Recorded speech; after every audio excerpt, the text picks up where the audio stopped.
जय माता दी मित्रों, मेरा नाम पंडित प्रकाश जोशी। मित्रों, आज हम चर्चा कर रहे हैं 12 राशियों की वीकली राशिफल, यानी कि सितंबर का अंतिम सप्ताह 12 राशियों को खाली हाथ रखेगा या कुछ देके जाएगा, इसके बारे में चर्चा करेंगे।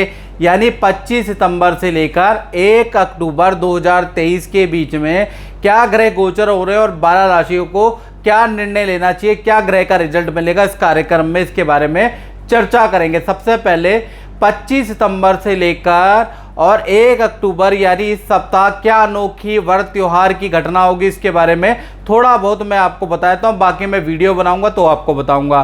तो देखा जाए तो इस सप्ताह श्राद्ध पक्ष शुरू हो रहे हैं और वो रहने वाले हैं 29 सितंबर से लेकर और 14 अक्टूबर 2023 तक श्राद्ध पक्ष रहने वाले हैं। इस बात को नोट कर लें।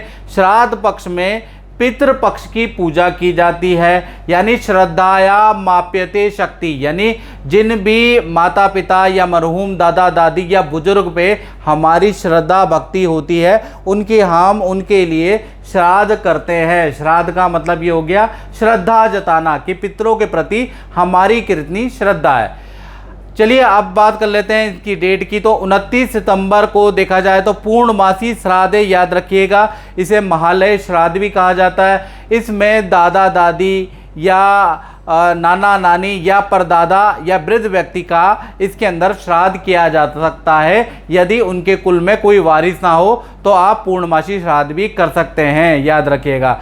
उसके बाद 30 सितंबर को देखा जाए प्रतिप्रदा श्राद्ध है और 30 सितंबर को थोड़ा कन्फ्यूजन रहेगी, इसलिए मैं आपको क्लियर कर दूं, क्योंकि 30 सितंबर को एक तो प्रतिप्रदा पड़वा का श्राद्ध है और द्वितीय का श्राद्ध भी 30 सितंबर को, यानी 12:30 बजे से पहले आप प्रतिपदा का श्राद्ध करेंगे, उसके बाद आप द्वितीय का श्राद्ध करेंगे। उसके बाद 1 अक्टूबर को देखा जाए तो 1 अक्टूबर को तृतीय श्राद्ध है, 2 अक्टूबर को देखा जाए तो चतुर्थी श्राद्ध है, 3 अक्टूबर को देखा जाए तो पंचमी श्राद्ध है। इसी तरह से 9 अक्टूबर और 10 अक्टूबर को भी आपको कन्फ्यूजन रहेगा कि एकादशी श्राद्ध कब आपको मनाना चाहिए। तो 9 और 10 दोनों दिन ही एकादशी श्राद्ध आप मना सकते हैं, याद रखिएगा। 11 अक्टूबर को द्वादशी श्राद्ध है। श्राद्ध याद रखिएगा सही तिथि पर ही किया जाना चाहिए, तभी पितरों तक पहुंचता है, याद रखिएगा।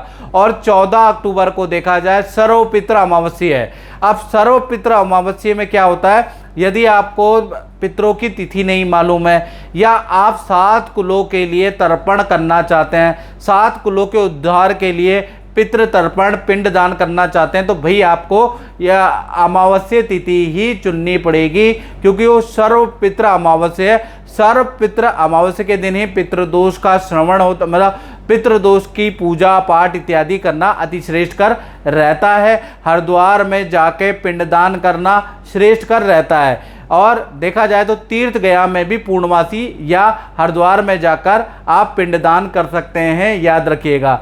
विशेष क्या है इस श्राद्ध में, यदि कोई सुहागन औरत या स्त्री मरी है या उनको मोक्ष प्राप्त हुआ है तो उनका श्राद्ध, बहुत लोगों को कन्फ्यूजन होता है, तो उनका श्राद्ध हमेशा नवमी में किया जाता है, यानी वो नवमी आ रही है 8 अक्टूबर 2023 को, याद रखिएगा। अगर कोई सुहागन व्यक्ति महिला का मोक्ष हुआ है तो याद रखिएगा।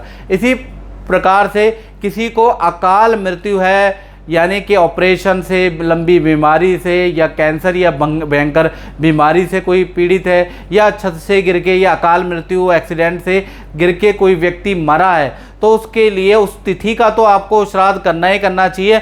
और शांति के लिए चतुर्दशी तिथि का भी श्राद्ध करना है उसका, यानी 2 तिथियों में अगर आप श्राद्ध करेंगे तो काफ़ी अच्छी रहेगा। चतुर्दशी तिथि देखा जाए तो 13 अक्टूबर को है और अमावस्या 14 अक्टूबर को, याद रखिएगा। तो ये था आपका इस सप्ताह का श्राद्ध पक्ष का पूरा चार्ट, आप देख सकते हैं, मैंने चार्ट भी लगा दिया है, उसके अनुसार जो भी आपके कन्फ्यूजन है वो दूर कर दिया है। अब बात कर लेते हैं साप्ताहिक राशि फल के बारे में। बात करें मकर राशि की, तो मकर राशि के लिए ये सप्ताह 25 सितंबर से 1 अक्टूबर तक देखते हैं। तो सबसे पहले हेल्थ के बारे में बात करें तो हेल्थ आपकी ठीक है, मौसमी बीमारी आपको लग सकती है, यानी आपको गला बैठ सकता है, कफ की हल्की फुल्की परेशानी हो सकती है, बाकी सब नॉर्मल है। धन की स्थिति के बारे में बात करें तो मेहनत से इस सप्ताह आपको धन प्राप्त होगा, यानी मेहनत करनी पड़ेगी, याद रखिएगा।